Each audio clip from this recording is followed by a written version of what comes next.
Welcome. My name is Christopher Merrill, and as the director of the International Writing Program, it's my great pleasure to welcome you to this event. From the beginning of Creative Matters, which is sponsored by the Office of the Vice President for Research, special thanks to Dan Reed for making this possible, we have explored how artists, writers, and thinkers make discoveries. And with tonight's lecture, we begin to build a new bridge, figuratively speaking, between the arts and sciences, a bridge that will be strengthened in the next two installments of this series with lectures by the environmental engineer and water activist Mark Edwards and NPR's science correspondent Joe Palca. But first, a reminder to silence your cell phones, and then some thanks. Creative Matters grows out of the Arts Advancement Committee convened by Provost Barry Butler and Dean of the College of Liberal Arts and Sciences Chadin Jalali, and chaired by Alan McVeigh. Our charge is to synthesize energies, forge connections across disciplines, and spark new ideas in conjunction with the rebuilding of our arts campus. Creative Matters is the brainchild of David Geer, George de la Peña, Ann Ricketts, and Leslie Weatherhead, who coordinate this wonderful series of events. Paul Miller, aka DJ Spooky, is the executive editor of Origin Magazine, a composer, multimedia artist, editor, author, and his books will be for sale for signing after the event tonight, and creator of the DJ Mixer iPad app, which had more than 12 million downloads last year. Part lecture, part demonstration, DJ Spooky will explore how technology has shaped creativity throughout history and continues to guide how we actualize the future. His talk will be centered around a short preview of his original electronic score, Explorer One Remix, commissioned by the University of Iowa Libraries and incorporating newly restored and digitized audio and visual materials from the library's archival collection of instrumentation data from the historic 1958 satellite mission by the late UI physicist James Van Allen that led to the discovery of the Earth's radiation belts. The musical score, which will premiere at the UI in spring 2017, will be accompanied by visuals created in collaboration with the Digital Scholarship and Publishing Studio.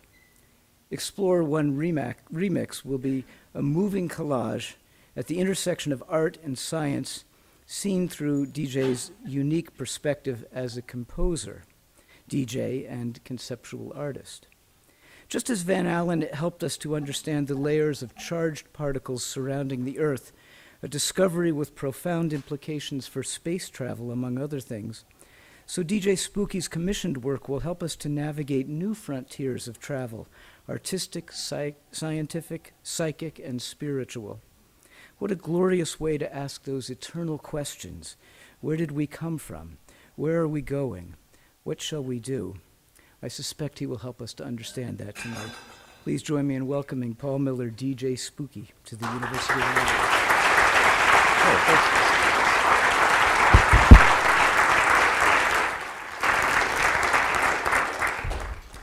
Iowa. Well, first and foremost, I just want to say thank you so much for such a wonderful introduction. And yeah, it's an incredible situation to be here in Iowa, and I'm really happy to get a chance to be in kind of a situation where I've met so many of the wonderful professors you all have here. So let's just jump in. Today what I want to do is walk you all through a couple of projects that I think resonate with the ideas that are going to be presented over the evening. So first you have, this is a book I just wrote recently for MIT. I've published regularly with MIT over the years. And a lot of my work looks at the intersection between art and technology and what I like to call the collision between code and culture. So when you start thinking about code and culture and the way that art in the 21st century is really in a very ambiguous space, we're presented in a situation where the invisible things around us actually sometimes impact us far more than the visible. So too with the Van Allen radiation belts. So this is going to be a little tour through my hard drive. This is very much on purpose. So you won't see anything very spicy here, you know, except, hey, there's me and Martha Stewart hanging out. I don't know. But, you know, in general, it's kind of what I want to do is kind of give you guys a little bit of a tour through some of the issues that I think resonate, and then we'll expand that into a group of compositions that are going to be played with several students from here. So let's get started. The book I was showing you was inspired by this gentleman, Gordon Moore. He wrote a series of essays. He was one of the early founders of Intel, and he predicted what they called Moore's Law of computing. Now, in the 20th century, in the rearview mirror, the ancient 20th century, computers were much bigger and bulkier than they are now. But as we all move further into the 21st century, mobile media has radically transformed social space. For example, can I just ask you guys a quick question? How many of you have a phone, just a cell phone? Okay, it's about 100%. Now, let's break that into some demographic kind of areas here. How many of you are on Android? Okay, the geeks, okay. And then how many on iPhone? Okay. And then probably nobody on BlackBerry, okay. Windows 10 phone, okay. All right. So what you just saw there is an ecosystem. Each of those networks and the software that undergirds each of those operating platforms really transforms your experience of public space. And Gordon Moore, with Moore's Law of Computing, really kind of anticipated that when he thought that the computers that would double in processing speed every couple of years. So I'm inspired as much by him as by this kind of quirky sense of how the cell phone has radically updated how we engage with live real time. Say, for example, the recent debate between Trump and Hillary Clinton, or the various demons. People are saying she's possessed by demons or something. This is how half the population of the planet probably felt. But when you start thinking about your cell phone as a kind of a platform for engaging with public discourse, you have this eerie sense of ambiguous space between public space and private expression. So my most recent book was called The Imaginary App, and I was really interested in the way mobile media had changed how we think of the creative process in the arts. So I'm going to unpack that. And one of the other people that inspired me quite a bit this is Apple Maps. I'm sure if anybody remembers. I ended up meeting, when I was in the process of getting the book together, I ended up meeting this gentleman. His name's Noel Gordon, and we did an interview. He's considered to be the inventor of Google Maps. And we had someone's phone rings, there we go. We had a debate and discussion about the way cell phones had transformed the social space of not just how we think of data, but how we think about identity itself. So while we're having our discussion for my book, he pulls out a Google Nexus 6 phone and calls up an aquatic drone that's going over the Great Barrier Reef. And of course, the turtle looks kind of confused as it comes over to this drone that's measuring the pollution that's kind of the dust particles in the water over the Great Barrier Reef. And it's doing a quantitative analysis of all the different kinds of dust particles and pollutants. And while that's happening, you can still check Gmail on top. I don't know if you see that, And it was kind of an interesting situation because someone controlling a cell phone using a drone halfway around the world in real time measuring pollutants and the very high resolution imagery was really a very powerful moment. And several billion people a day use Google Maps. Now, another big inspiration for my book was, say, for example, these are people who I think are really resonant, but I always like to say the term resonant. This is someone who I've worked with in the past. His name is Sir Tim Berners-Lee. And now in 1989, with the invention of the web, he's usually considered to be the first person to really start thinking about the way the web could be used to index information in a very robust way. So he called it the semantic web. And me and him had a series of discussions a little while ago, and I even got him to wear a hip-hop hat, and we had a debate about the way the web had changed language. My next book after The Imaginary App is with Duke University Press, and it's called Digital Fictions, The Future of Storytelling. So we had a series of discussions about how narrative is evolving in this era of what I like to think of as deeply fragmented communication networks. So my nickname, The Subliminal Kid, is taken from William S. Burroughs. He's one of my favorite writers. He has a book called Nova Express, and the Subliminal Kid is a character who uses tape loops to cut reality apart so that they can create new narrative. So too with the web. So when I began my discussion, I showed you Gordon Moore, but I also want to show you a big hero of mine who I think is not normally as credited as he should be, and she's in my book, and her name is Hedy Lamarr. So we begin the book with some people who I feel are under-recognized pioneers of digital media. And she's usually considered to be the inventor of Wi-Fi and, of course, 4G LTE. So if you go back to World War II, she was a woman inventor, and she was never fully credited. And it wasn't until much later that she was given credit. And this is considered to be usually the first patent for what they call wireless communication systems that were using certain kind of full spectrum encryption. Now, in World War II, this was a huge development, and it eventually ended up as wireless communication command systems for things like drones and now satellites. So she's a major figure, and I invoke her at the beginning of my book, and also Alan Turing, who is usually considered to be the father of modern computing. So what I want to do is show you some examples of current work that I think not just sort of dimensionalize these issues, but give you a sense of how artists can use digital media to create radically new visions with code and with science. So my most recent batch of projects takes me to Antarctica. I was in Antarctica for 6 weeks doing what I call acoustic portraits of ice a couple of years ago, and I wrote a book called The Book of Ice. Basically, I carried a backpack and went to several of the major ice fields and was doing photography, and that took that project to various venues like the Metropolitan Museum in New York and various other spots. But this really opened my eyes because I ended up working with a group of scientists at Dartmouth's Cold Regions Research Labs and was deeply impressed with how they were able to quantify climate and weather patterns and have very clear pictures of what was going on with the planet. So one of my other inspirations for that project was Johannes Kepler, who's usually considered to be the prototype of a contemporary scientist, him and Galileo.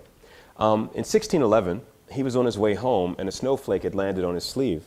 And he ended up going home and writing this, which is called Six Sides of a Snowflake. Basically, it's considered to be the first major treatise of mathematics and nature dealing with geometry. And if you start thinking about when you see a snowflake, you're actually seeing a permutation of form. It's a hexagonal shape, and you can easily see that you're seeing the same thing. It's recursive logic, so to speak. So once you get to that, you can realize that mathematics in nature is one of the most powerful things that human beings can envision. I'd like to call it sort of inherent pattern recognition. We human beings love patterns, but of course, as an African American, we love ice. This is Iceberg Slim. And if you don't know Iceberg Slim, you know, black people, we love ice. You have Ice Cube, iced tea. You know, if you got the white guy, you got Vanilla Ice, you know. So it's, in the 60s, he would take these kind of fun portraits of himself sitting on huge piles of ice. And he influenced the beginning of hip hop with his poetry of coolness, the cool, you know. And so because he was super cool, he would always sit on ice. That was like, you know, I don't even want to go too deep in that metaphor, but it's cold, you know. So when you start thinking about the poetics versus the science, that's kind of what I ended up drawing on for the project. And I wanted as much as possible to present it with the way of using the data that I had gathered from my expedition and the equations that we had used from Johannes Kepler to generate ice. So what I ended up doing was putting it in what you call max MSP patches, and we plugged in Johannes Kepler's equations defining the mathematical structures of hexagonal form, and we're able to generate artificial ice. And slowly, once you get to the point where you have a better mathematical model of a physical form, there you go. You actually have the same thing. So you're able to, in the arts in our time, draw a much more precise and acoustic portrait of almost any phenomena facing humanity right now. So when University of Iowa invited me to do a project with them, I started going through earlier projects, and I recently was commissioned to remix The Golden Record. And this is just it's a show that's touring, and basically this is the first record to leave the solar system. It was commissioned by Carl Sagan, and it was basically imprinted with things like this idea of proportion ratio.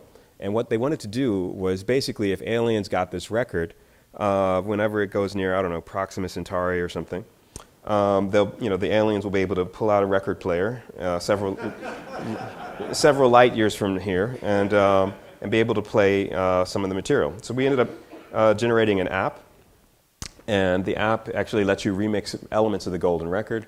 And there was an installation that was basically I took a lot of the core elements of the record that's on the side of the satellite, and developed a series of algorithmic prints that are also playable by string ensemble.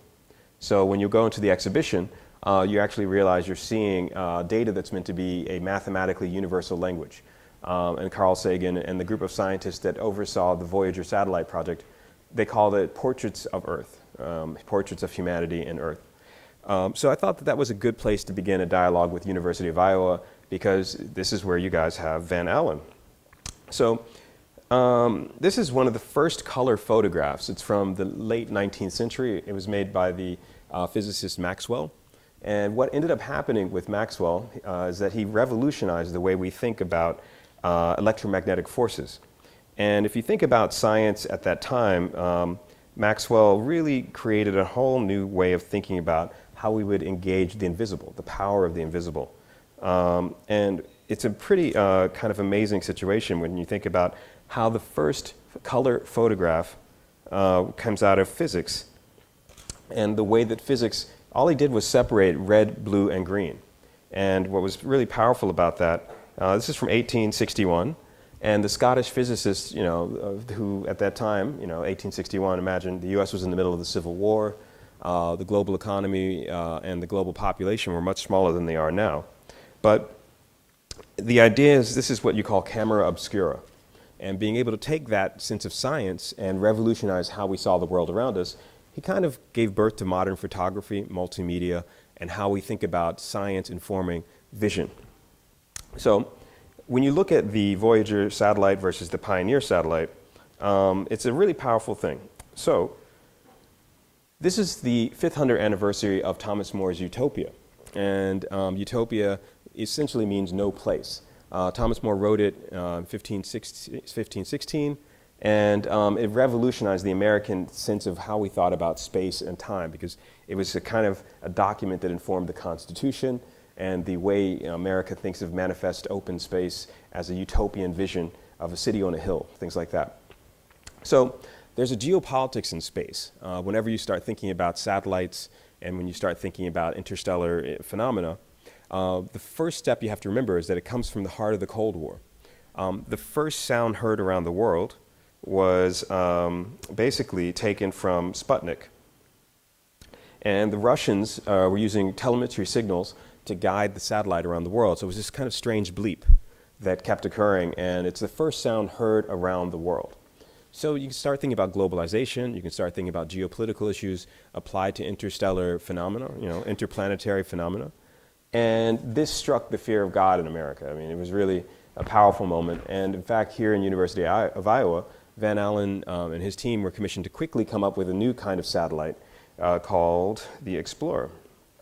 And what's amazing about it is that you're here in the middle of Iowa, and there's a kind of long history of satellite production here. And in fact, there was a beautiful exhibition curated by a professor here, Cornelia. And the legacy of the Explorer satellite is what I'm going to be kind of talking about in the second half of the discussion. But let's talk about music for a moment, because I really think it's important to remember this is not just about art, but it's about interdisciplinary approaches. So when you think of hip-hop, techno, dubstep, all the musics that come out of the urban context, one of your professors here, Kimbru McLeod, if he's here, he did a film called Copyright Criminals, which I think was a really important, very groundbreaking film. And some of my music was used in the score for that. So I'll just play you a trailer, because I want to then invite some of the students up. And basically, what we're going to be looking at is the idea of collage applied to composition. So for example, with my iPad app, what it does is it makes loops and layers very quickly. And it's a virtual turntables.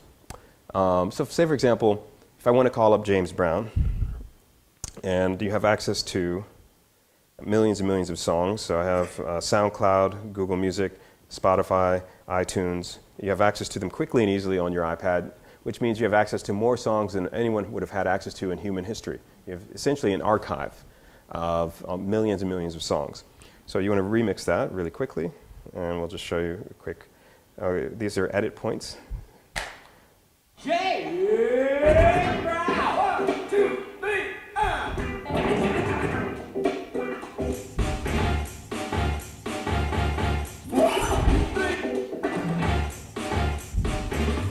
if you want to break it.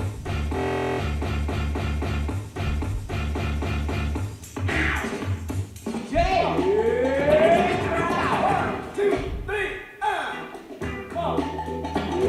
James Brown.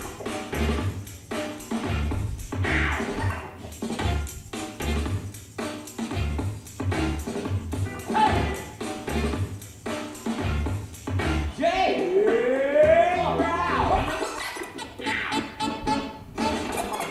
It's pretty addictive. I'll leave it at that. So what you were just hearing is fragments. You can see those yellow lines, those are edit points. And when you think of DJing, most of the last 20 to 30 years is based on loops and layers.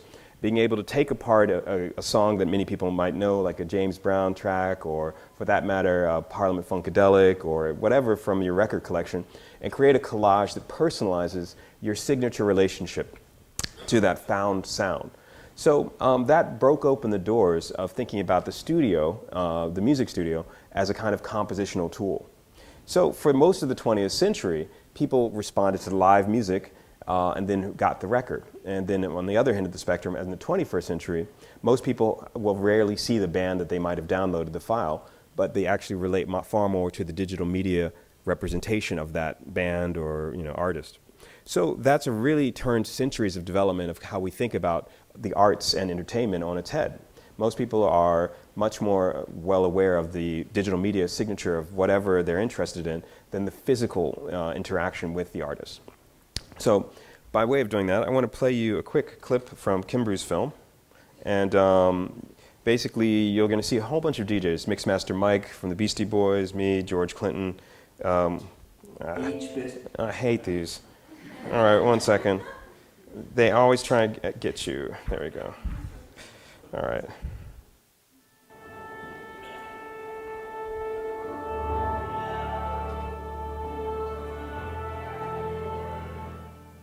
Say someone recorded this sound. So does that mean they own it if I go?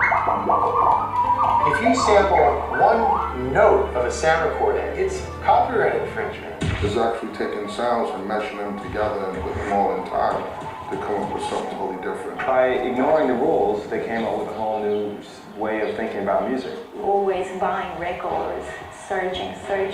That bass line. We grabbed conga sounds, trumpet sounds, violin sounds, drum beat sounds, and remanipulated and created our own music. Basically, when I'm sampling, I have all these artists. They're in my band. You can't just have a record that's made up of everybody else's records and then not pay them for it. You pay for a guitar, you pay for a piano, you pay for anything else that you make a song with. At the end of the day, the court said, not only is this copyright infringement, but we see criminal prosecution in line for this one. Some of those first sampling cases, De La Soul, Biz Markie, PE, and others, it wasn't that they were trying to be thieves or trying not to get caught. It was just like, we kind of didn't know. Sampling was a very intricate thing for us. We was creating a collage. We kind of looked at music as an assemblage of sounds, and we felt that you couldn't copyright a sound. Well, welcome to the Terrordome.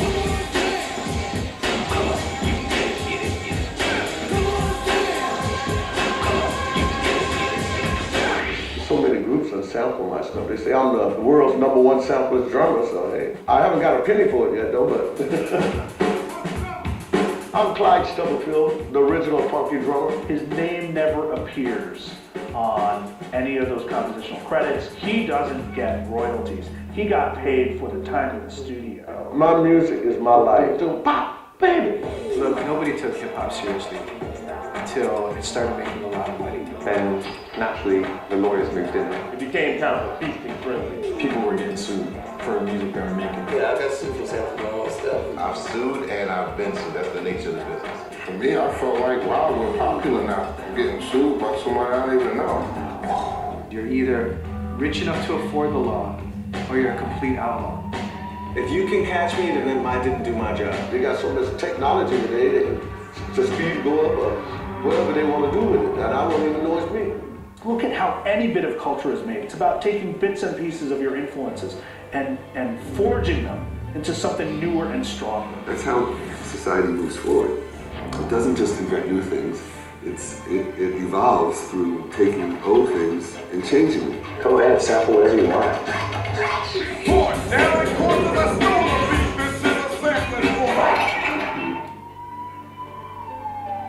So what's really pleasant about that is that Kimbrough directed and made that film years ago, but the resonance is still quite clear that people are in a kind of era of copyright infringement as a basic premise, because the way the law is written versus the way we live have parted ways. So your average person downloads media files every day. You send links to friends, other people. You might trade bits and pieces of anything that you think is interesting. And that's the modern folk culture. So for me at least, going from that to this idea of sampling the world, hearing the first sound to go literally global, brings us to a different kind of interesting collision. And that is sampling the planet itself. So when I was in Antarctica, basically what I was doing was taking different kinds of ice and trying to figure out the geometric and other kinds of materials that would go into a composition, and then start thinking about sampling that sound, sampling the sound of science. So what I ended up doing was working with the scientists that came up with temperature differentials for the time I was there, and then also assigning that to different kinds of music tones, and then assigning that to what you call algorithmic musical transcription. So I'd like to invite the two musicians from the school to join me. Hi, this is Snow and Matt. Can we give them a little bit of love, you know?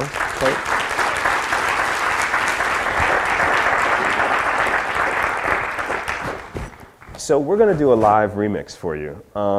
This first piece is called Check Your Math, and you guys don't have to play the whole thing through, you know, like the up until the code, the repeat, and then we can just, and then we'll do the remix. All right? So, so this is the original version, and then we're going to remix it. Here we go.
So that project is called Check Your Math, and it's done in a 4/4 tempo, and the patterns and motifs are developed based on a kind of quotation of things like Vivaldi's Four Seasons, for example.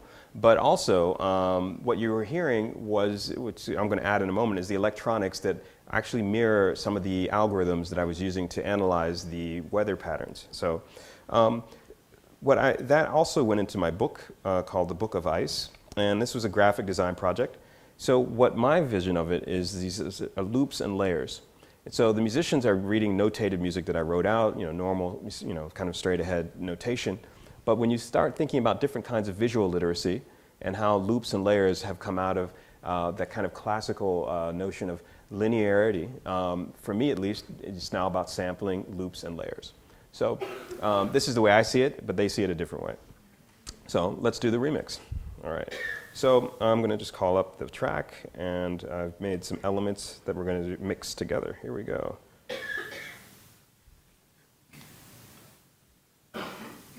It's not every day you can DJ the weather, right? So, all right. You guys ready?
So everything sounds better with a beat, right? There you go. So the beautiful thing about what they were doing is you were seeing a collision between traditional instruments and traditional notation in this idea of loops and layers and improvised sampling and collage. So for me at least, this is much more about a conversation between instruments and how different tools evolve with different eras. So the compositions that you were just hearing were generated using this idea of the ice as a kind of a palette. And for me at least, when I was working on the book, these are some of the places I visited. And the idea was that there was an essential relationship between geography and data. And National Geographic ended up working with me on elements of the project, and I'm now an artist who works with National Geographic pretty extensively. So I mean, this won a big award from them called the National Geographic Explorers Award. And I think that the whole idea of how we look at art, sound, and collage really needs to kind of respond much more to the idea that no one owns the earth, right? So Antarctica is the only place on earth with no government. And so what I did was take the data and the information that was generated from the project and make an open source album that is essentially, we've had almost 1 million plus downloads, and it's been quite popular. If you ever want any eco-activist breakdancing, you know, you're good to go. And so the project was called Of Water and Ice. So basically, because Antarctica is the only place on Earth with no government, the whole relationship of copyright and ownership devolves to a much more open sharing community, which is what science normally is supposed to be about. The open movement of information between cultures is what makes the world a more, I think, robust, relationship to history and the near future.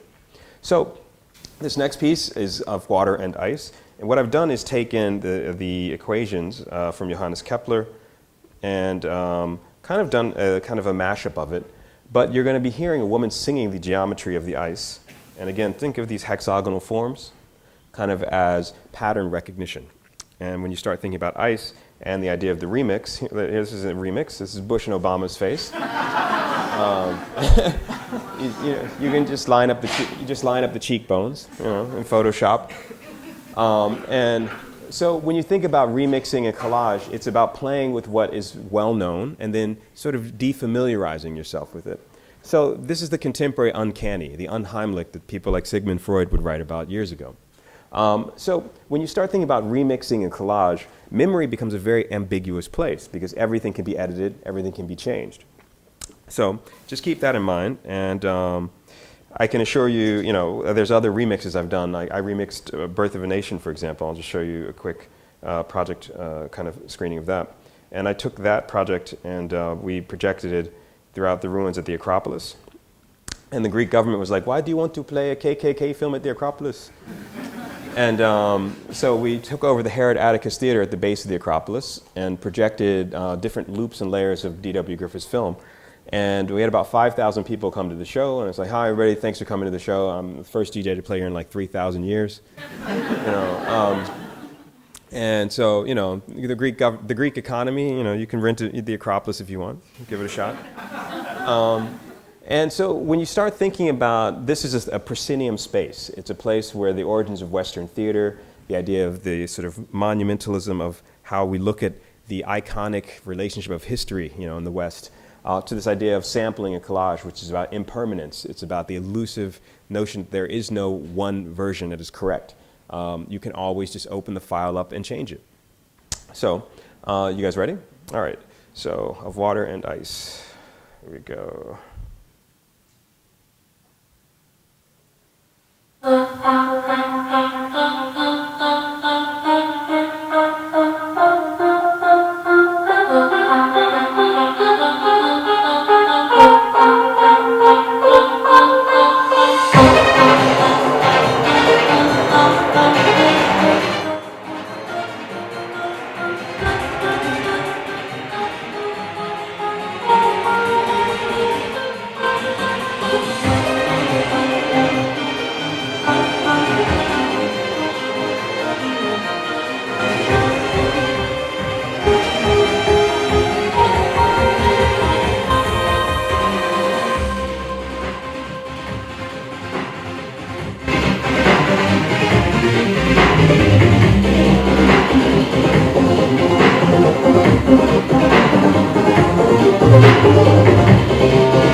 Just by way of giving you a little bit of the behind dashboard, so what I was doing is looping small elements of the woman's voice.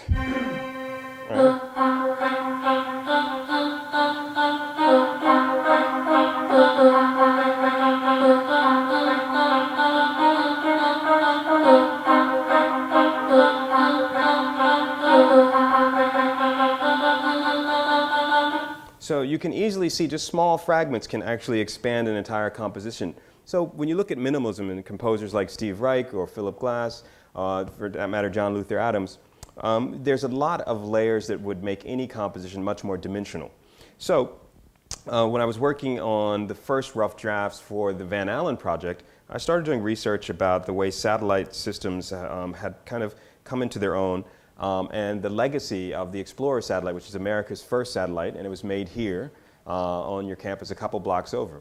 And there's actually some pretty interesting recordings that I just want to play for you as well. This is the first sounds that the satellites that were recorded using a system called, I'm not sure if I'm pronouncing this right, IMPSIS, but it's a system that was developed here as well that uses the acoustic signature of the radio waves of the Earth's magnetic field.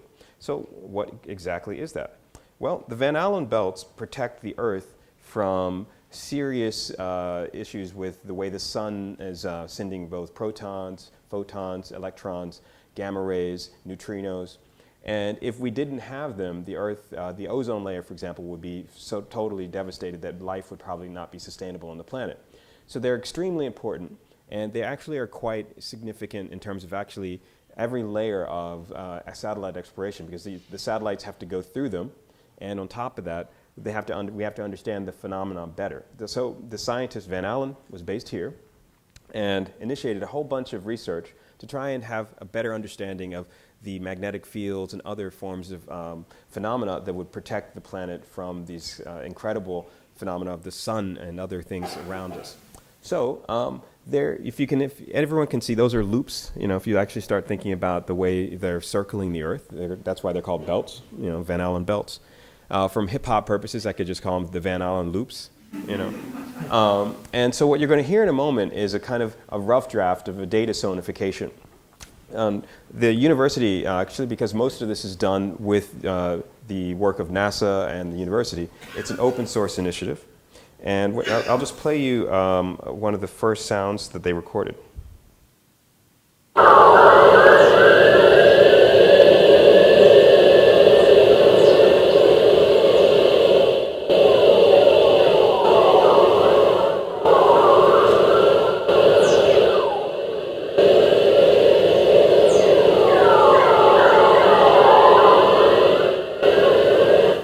So that's actually those kind of strange upwards and downwards, they're called whistlers. And they were mysterious sounds that people with ham radios would be able to hear all over the world. And they didn't realize that actually just the magnetic and other forms of charged particles, magnetic waves, charged particles that surround the Earth. So you're actually hearing the Earth make a kind of a song made from the interaction of all these different fields of energy and the way that the charged particles strike the atmosphere and so on. So for example, if anyone's ever seen an aurora borealis, that's actually just charged particles hitting certain parts of the magnetic fields and other phenomena above the Earth's atmosphere and being able to generate profound beauty. So when the university commissioned me to make this composition, the first thing I did was, of course, me being into research, was looking up waveforms. And that's all sound is, it's just waveforms. So in my last book with MIT, it's called Sound Unbound. I worked with Steve Reich to write the introduction. I started thinking about what is an acoustic wave. And I'll just zoom in here. Imagine if you start thinking about waveforms in the ocean or waveforms that can take place over millions of years. And it's all they're playing on those instruments is strings. So if you go for an octave or a fifth or a third, anyone's into composition, the string is vibrating. And nowadays, in quantum physics and experimental cosmology, we have what you call string theory. So what they're going to play in a moment is I've started experimenting with fifths, thinking about Pythagoras and the beginning of Western tuning systems. And if you start thinking about what human beings can hear, we can only hear certain cycles per second.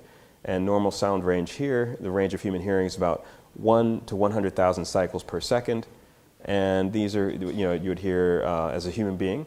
But the universe has far more acoustic signatures going on. The frequencies that can occur within microacoustic range on up to macroacoustic. Like how do we make sense of a waveform that occurs over millions of years? Something like global cycles, the oscillation of continents, oceanic cycles, geological cycles.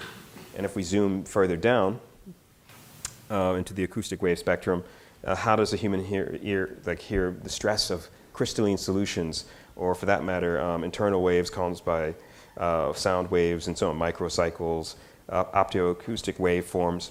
You can't. We can't. The human being can only experience a small sliver of the universe. Our eyes only see certain spectrum of light. Our ears only hear certain frequencies. So with the Van Allen belts being discovered, we realized that there was an invisible spectrum of material around us that was far more powerful than anything we'd ever encountered. And that's what this next piece is about. So what you're going to hear is a rough draft, and I want to invite you all to come back several months from now, and you're going to hear the full composition. And just maybe you guys remember the riff. And I think what we're going to do over the next several months is have an open source initiative where I'll have elements of the science from the Van Allen belts and the compositions unfold on the web so that you can actually hear and then, of course, remix. So this is the first rough draft. And by the way, it was written last week. So I sent them a PDF, and I said, here's the sound of the Van Allen belts. Get ready. Here we go. So this is just a 5-minute short piece, and just remember the riff. And if anyone wants to remix it later, I'll be working with the music department here, and we're going to give them the elements of the composition. There's the laptop orchestra, the symphony orchestra. So just recall that this is meant to be mixed. It's not meant to stand alone. So you can imagine hip hop, techno, dubstep beats going underneath it. But we're just going to do an acoustic version. And again, you guys feel free to improvise a little. Classical music guys, they always want everything written. So we're going to improvise it a little if you want. You guys ready? It's on you.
Thank you.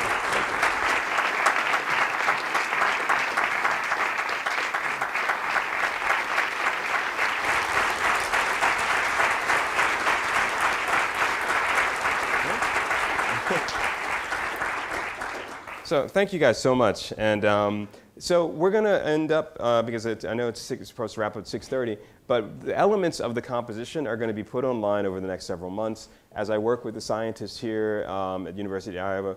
And each section, this is the first movement. I appropriated some elements from Holst's Symphony of the Planets. The first, Holst's Symphony of the Planets is basically, it's about each planet gets a movement, but the only planet that's left out of the symphony is Earth. So I thought it would be kind of fun to kind of have that, the hidden space of the unknown planet, which is our own, and those were the magnetic fields. So once the first rough draft is left, we'll mix in the sounds from the different parts of the exhibition that were here. And this is all just done within a couple of blocks of here. So it's pretty amazing in terms of there's sound, there's image. They have lots of cassettes and tape reels from the first sounds that they recorded from space, and so on. So this is a project that's the eventual concert's going to take place April, and hopefully you guys will still be here. And we'll have the remix. So by way of conclusion, I just want to say it's an absolute pleasure to work with the scientists and artists that I've met here. And I'm hoping one way or the other that when you start thinking about the geopolitics of space and the Cold War, we can think about the way satellites and the competition between great powers set the tone for space. Now it's maybe about looking at better ways of exploring the planet around us with art. So thank you, and I guess I can just take some questions if you like. Thanks. All right.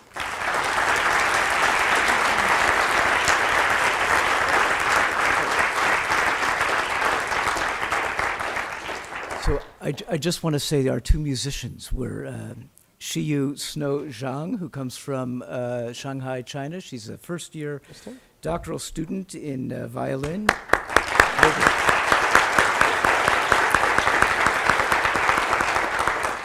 And Matthew Laughlin, who's a third-year doctoral student in cello, who comes to us from Concord, New Hampshire.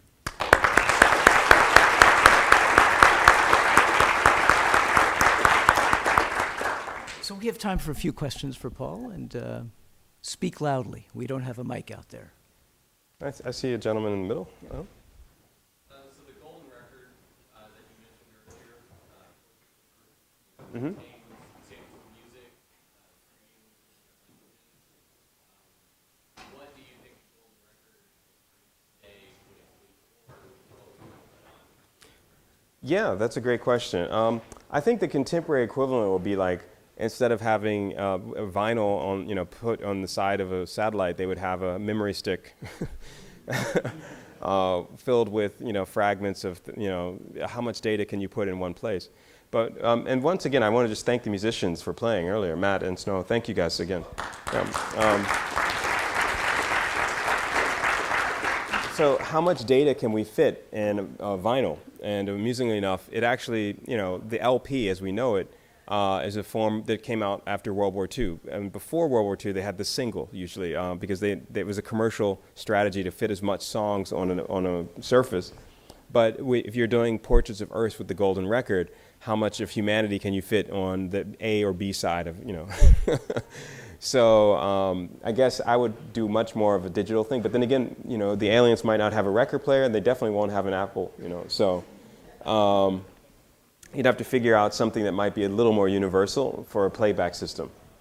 But I just love the lyricism. It's like, hey, man, we got the first satellite leaving the solar system. Let's put some vinyl on it. It's totally, it's totally cool. It's great. But thank you for that. I saw somebody else has hand up. Okay. So, but if nobody has any questions, okay, we're cool. I'm going to have the website up in a little bit. This has all been over the last week and a half or so, and the project is going to evolve over the next couple of months. And I'll be back here a couple of times. You'll see me sort of walking around wearing a hat. I realize I look very New York. But in general, I just want to say it's been a real pleasure meeting the scientists. I've also worked with and met several other professors here, Michael Sakamoto, and many others. Cornelia, thank you as well, and Tom from the archive department. I look forward to meeting more of you over the next several months. So, don't forget, it's going to be open source, so feel free to remix and run with it as you wish. Thank you.